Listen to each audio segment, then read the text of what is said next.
Why other people deserve a second chance? Or, bakit mo nga ba bibigyan ng second chance ang isang tao?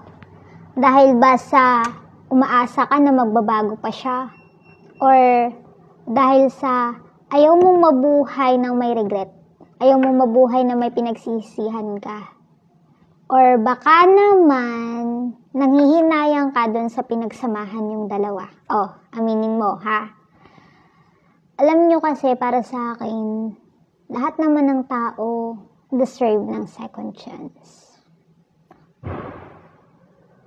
Kasi, sabi nga nila, si Lord nga nagbibigay ng second chance eh. Paulit-ulit niya tayong pinapatawad kahit nakakagawa tayo ng kasalanan. Tayo pa kayang tao, di ba? Depende lang kasi yun kung gaano mo siya katagal mapapatawad. Kasi kung nakikita mo naman na sincere siya sa paghingi niya ng tawad at nakikita